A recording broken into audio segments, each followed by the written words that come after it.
pada awalnya kita telah melihatlah ataupun kita telah flag ya, kawasan-kawasan yang mana kita rasa bersesuaian dengan perjuangan kita untuk kita bertanding, dan kita tidak pernah putuskan berapa banyak yang kita akan bertanding, tetapi from what we see, the range between 50 to 60 there is a range lah, tetapi kita tak putuskan lagi secara muktamad berapa kursi yang kita akan bertanding. So I think that between that range.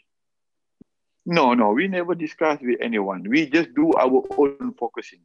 Kita buat kita punya own study dan kita beranggapan bahawa kesesuaian parlimen-parlimen mana yang untuk kita bertanding. Tetapi kita belum lagi berbincang dengan rakan-rakan yang lain. Okey. Pertama sekali berkenaan dengan option kita. Sebenarnya kita masih lagi berusaha untuk meyakinkan kenapa parti Pejuang tidak dapat diluluskan. Adakah dengan kerana meluluskan Pejuang ini, maka wabak COVID ini akan meningkat lebih banyak? Ini yang patutnya kita menjadi satu persoalan yang besar. Sedangkan kita telah mengikuti apa juga requirement daripada ROS dan tidak ada satu sebab untuk mereka nak menolak permohonan kita. Mungkin baru-baru ini selepas penolakan, saya sendiri telah berjumpa dengan ROS dan kita melihat bahawa dimaklumkan bahawa ada dari segi technical on kita punya constitution itu yang mana tidak juga dikatakan salah kita dan juga tidak dikatakan salah ROS. Maka kita telah mencari satu titik tengah supaya minta kalau boleh kelulusan kita ini dapat disegerakan. That is the first option. Dan option yang kedua seperti mana yang diwawarkan oleh semua pihak, kalau pilihan raya terdekat, apa yang kita perlu buat itu ini. But sudah pastilah kita juga menerima beberapa pandangan daripada rakan-rakan kita yang di dalam amanah, di dalam warisan. Ya, ini semua kita ambil sebagai makluman dulu. Kerana kita belum berbincang secara serius ataupun mengadakan apa-apa juga rundingan tentang soal di mana kedudukan kita untuk PRU. Seperti mana yang sejelas awal tadi, bagi kita PRU itu kalau berlaku, ya baru kita akan fikirkan. Tetapi buat masa hari ini, keutamaan kita adalah rakyat kita, bangsa kita, negara kita yang mengalami krisis yang begitu besar. So of course, orang akan tertanya apa option kita yang lain. Dan saya rasa option kita seperti mana Tun Mahathir maklum itu hari, kita tidak dapatlah nak menceritakan sepenuhnya. Tetapi untuk makluman rakan-rakan, ya there is some discussion, tetapi kita tak berbincang dengan secara yang serius lagi. That itu. Dan berkenaan dengan kedudukan kita. Kedudukan kita of course, that daripada awal dulu, bila mana Bersatu dah keluar daripada Pakatan Harapan, so kita no more in Pakatan Harapan. Dan kita menjadi satu kumpulan bebas, yang mana kita juga tidak bersama dengan PH and we also not with the Perikatan Nasional. So makna kita adalah satu blok bebas yang mana dianggotai oleh rakan-rakan kita seperti Warisan ya, dan juga 2-3 orang lagi rakan kita yang berada di Sarawak. Maka ini adalah satu kelompok yang kumpulan yang mana bagi kita adalah menjadi check and balance juga kepada situasi sekarang. Dan of course, sebagai satu kumpulan daripada Pakatan Harapan, sudah pastilah kita tidak boleh menerima kerajaan Perikatan Nasional ini. Kerana ini bukanlah kerajaan yang sah. Jadi of course, kita tidak akan bersama dengan Perikatan Nasional. Tetapi walau macam mana pun, kita melihat bahawa pada PRU yang akan datang, dengan kedudukan politik semasa, saya tidak yakin bahawa setiap parti akan mempunyai majoriti yang besar untuk menubuh kerajaan. Maka sudah pastilah setiap di antara satu harus berganding bahu di antara satu sama lain. Tetapi dalam masa yang sama, kita juga ingin memastikan bahawa kumpulan yang ingin bersama dengan kita adalah kumpulan yang benar-benar mau bersama dengan kita, iaitu dalam asas perjuangan kita. Bukan untuk mementingkan mana-mana individu ataupun mana-mana pihak untuk nak menjadi Perdana Menteri kah, apakah tidak. Kerana masalah kita sekarang adalah situasi yang paling besar, iaitu untuk kita nak melawan rasuah. Walau macam mana sekalipun kita nak buat waimahnya, nak membangunkan ekonomi, nak membangunkan apa juga prasarana di dalam negara kita ini, kalau kita tidak dapat menangani rasuah ini secara besar-besaran, maka sudah pasti kita tidak akan ke mana perginya. Maka itu asas pejuang yang pertama. So of course, kita tidak akan membiarkan mana-mana pihak cuba menggunakan situasi untuk kepentingan mereka.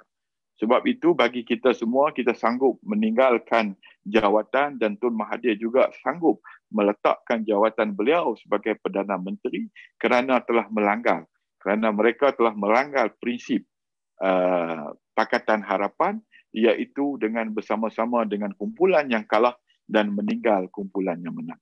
So ini adalah satu perkara yang prinsip yang harus kita pegang.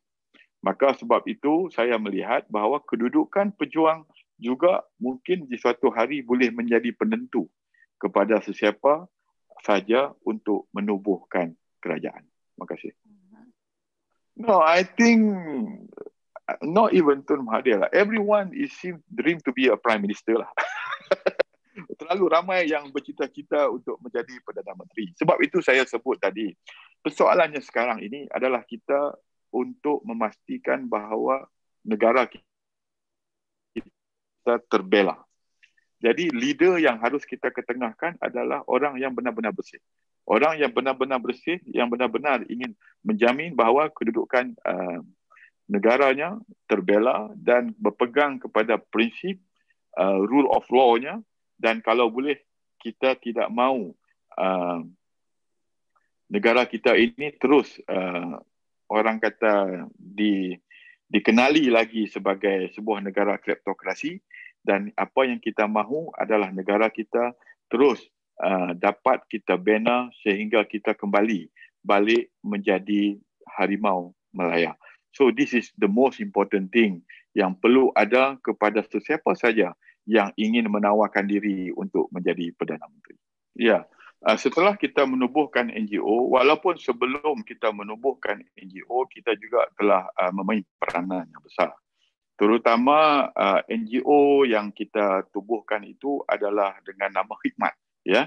Dan kita telah menggerakkan terutama rakan-rakan kita yang mana menyokong perjuangan pejuang telah bergerak, ya. Terutama kita memberi bantuan, ya, kepada rakan-rakan kita yang menerima bencana dan juga rakan-rakan kita yang daif, terutamanya di dalam keadaan pandemik ini yang mana hilang mata pencarian. Itu sebahagian daripada kerja sosial amal yang dilakukan oleh Khidmat.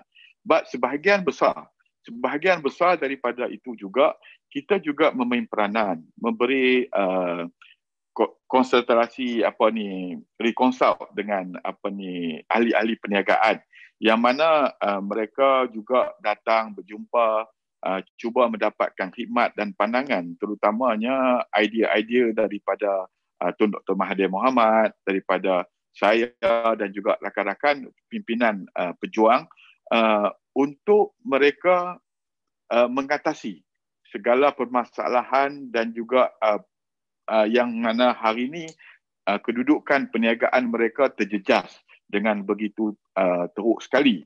Dan kita juga banyak memberi pandangan dan khidmat juga telah menjadi satu daripada sebahagian marketing arm ataupun platform, ya, kepada usahawan-usahawan kecil, yang mana ini yang telah diilhamkan oleh Tun Dr. Mahathir Mohamad bahawa inilah masanya untuk kita nak membantu terutama usahawan-usahawan ataupun peniaga-peniaga kecil kerana pasaran mereka itu agak terhad.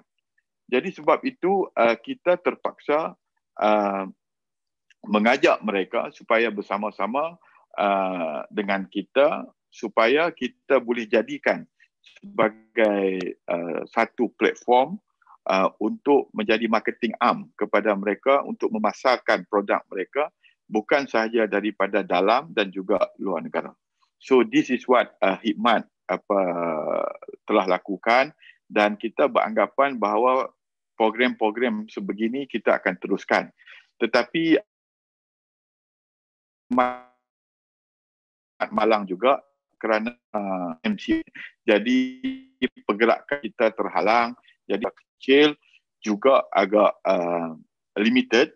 Jadi walau macam mana pun kita tetap meneruskan usaha kita dalam perjumpaan-perjumpaan kecil, ya, kumpulan-kumpulan kecil yang datang berjumpa dengan saya sendiri, begitu juga dengan Tun Dr. Mahathir, dengan Datuk Seri Mukris, dan rakan-rakan yang pernah menjawat jawatan di dalam kerajaan dulu, cuba untuk memberi cadangan dan juga dipanggil macam konsultan lah, ya, lebih kurang macam tu, konsultansi untuk mereka bagaimana untuk mereka meningkatkan perniagaan mereka di dalam situasi sebegini.